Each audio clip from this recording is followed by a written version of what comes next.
with each other. Today I'm speaking on behalf of Canterbury, a group that's been campaigning for some years for the retention of those assets we hold in common. In some cases natural ones, like water. In other cases assets that have been built up by the generations before for the generations to come. Some are concrete and some are abstract. Two of the most important of these are democracy and water. Attacks on those things that we value and hold in common are not a series of separate failings. Back in the early 1970s, I actually worked on a dairy farm between Johns Road and the modern, the just built motorway bypass.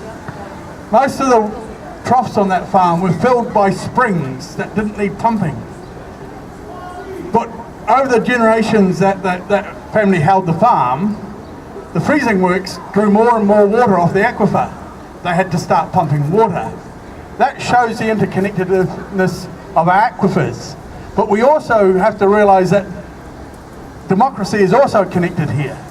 We have an interconnected problem of assets and democracy.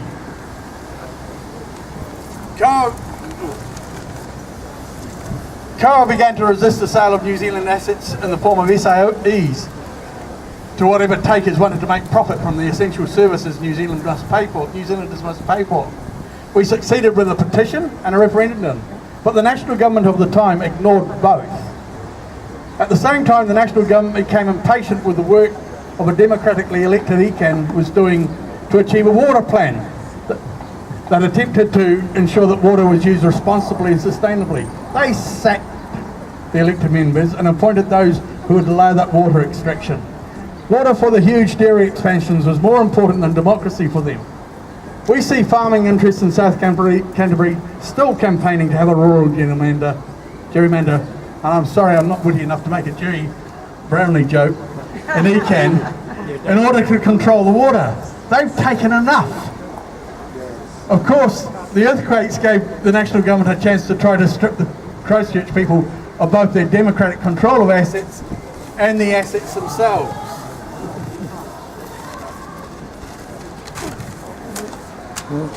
And yes, we struggled, and Christchurch still holds most of those assets for future generations. Ensuring democracy is central to ensuring our control of water, our land and all our collective assets for now and for future generations. We must ensure that the Green New Zealand First Labour government doesn't carry on with the tradition of selling off New Zealand's collective assets. There's a chart published in the press today that shows only a tiny amount of the water use in Canterbury goes to domestic use. Most goes on irrigation and stock water. Allowing ECAN to give away even more is not on, either to Cloud Ocean or to Dirty Dairy. We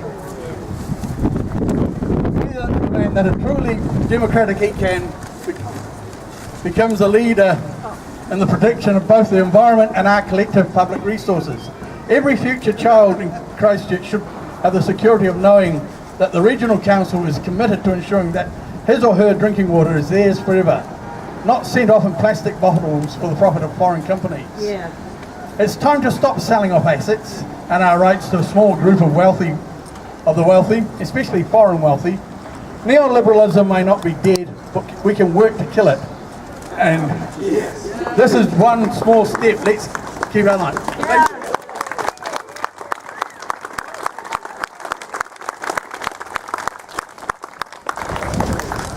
I just want to